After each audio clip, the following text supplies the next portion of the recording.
صحابہ سے ایک دن حضور نے فرمایا طوبی لمن رآنی وآمن بی، کہ اس شخص کو مبارک ہو جس نے مجھے دیکھا اور میرے اوپر ایمان لایا۔ کتنا خوش قسمت ہے جس نے مجھے دیکھا اور میرے اوپر ایمان لایا۔ تو صحابہ بہت خوش ہوئے، لیکن حضور نے پھر دوسری بات فرمائی وَطُوبَى سَبْعَ مَرَّاتٍ مَن لَّمْ يَرَانِي وَآمَنَ بِي، اور اس کو 7 مبارکیں ہوں جس نے مجھے نہیں دیکھا پھر بھی ایمان لایا۔ کہا اس کو 7 مبارکیں۔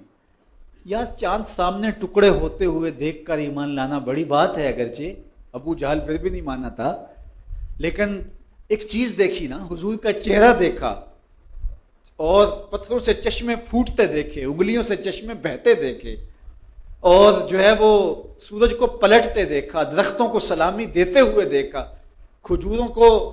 کیا منظر تھا کہ ایک اعرابی آیا اور کہنے لگا حضور میں تو آپ کو اللہ کا رسول تھا مانوں گا، یہ جو درخت پہ لٹکتی ہوئی کھجوروں کے خوشے ہیں یہ گواہی دیں کہ آپ اللہ کے رسول ہیں۔ اللہ اکبر۔ تو حضور نے خوشوں کی طرف اشارہ کیا تو وہ ٹوٹ کے حضور کے قدموں میں آ گئے، تو اس نے کلمہ پڑھنا شروع کر دیا۔ تو وہ کیسے منظر تھے، اقبال نے کہا نا خوشاب و وقت کے طیبہ مقام تھا ان کا، خوشاب و وقت کے دیدار عام تھا ان کا، وہ ایک وقت تھا۔ تو کہا طوبی لمن رآنی وآمن بی، اس شخص کو مبارک ہو جس نے مجھے دیکھا اور میرے اوپر ایمان لایا، اور فرمایا اس شخص کو 7 مبارکیں ہوں جس نے مجھے دیکھا بھی نہیں ہوگا لیکن پھر بھی میرے اوپر ایمان لائے گا۔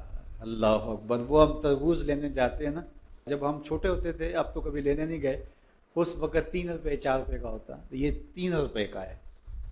تو ہم کہتے اچھا اس کو وہ ٹکی وغیرہ لگا دیں، کہتے نہیں ٹکی لگا کے اگر لیں گے تو پھر 5 روپے کا ہوگا۔ ہمارے پہ یقین کریں گے تو لے جاؤ 3 روپے کا، لیکن جب ہم چیک کر کے دیں گے تو پھر قیمت اس کی زیادہ ہوگی۔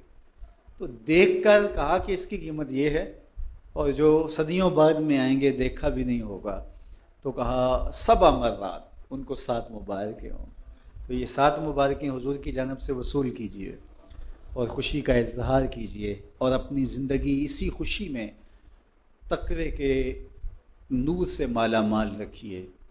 ہم یہاں ایک ایک لمحہ، ایک ایک ساعت، ایک ایک حرکت، ایک ایک سکنت کے جواب دیں۔ ثم لتسألن یومئذ عن النعیم، اس دن ایک ایک نعمت کے بارے میں ہم سے سوال ہونا ہے، پوچھا جانا ہے۔ اس لیے اپنے سارے معاملات کو مرتب رکھیں، منظم رکھیں، تو اللہ ہمیں قلب کی طہارتیں، روح کی پاکیزگیاں، سوچوں کی عفتیں اور دامن کی پارسائیاں نصیب فرمائے۔ یہ مختصر زندگی اس کی یاد میں گزرے، اس کے ذکر میں گزرے، اس کی محبت میں گزرے۔ ہم جہاں کہیں بھی ہوں یہ خیال ہمارے ساتھ جڑا رہے کہ ہمارا مالک ہے اور ہم اس کی نگاہوں میں ہیں اور ہم اس کی نافرمانی نہیں کرنی۔ یہ خیال زندگی کو نہال کر دیتا ہے کہ میرا مالک ہے کوئی اور میں اس کا مطیع، فرما بردار اور اس کے حکم کا پابند ہوں، میں کیوں اس کو ناراض کروں؟ تو تقویٰ اسی احساس کا نام ہے کہ میرا مالک مجھ سے ناراض نہ ہو جائے۔ علماء نے بڑی خوبصورت بات یہاں لکھی کہ جو کہا گیا اتقوا اللہ، اللہ سے ڈرو، تو کہتے ہیں کہ یہ تو عجیب بات ہے کہ بندہ جس سے ڈرتا ہے اس سے نفرت بھی کرتا ہے۔ سانپ سے، چور سے، ڈاکو سے، لٹیرے سے ہم ڈر بھی رہے ہوتے ہیں، لیکن اگر وہ ہمارے ہتھے اس طرح چڑھ جائے کہ ہم اپنے آپ کو محفوظ سمجھ لیں تو ہم اس کو چھوڑتے بھی نہیں ہیں۔ تو بندہ جس سے ڈرتا ہے اس سے نفرت کرتا ہے، لیکن یہ کیسا ڈر کہ اللہ سے ڈرتا بھی ہے، اس سے محبت بھی کرتا ہے۔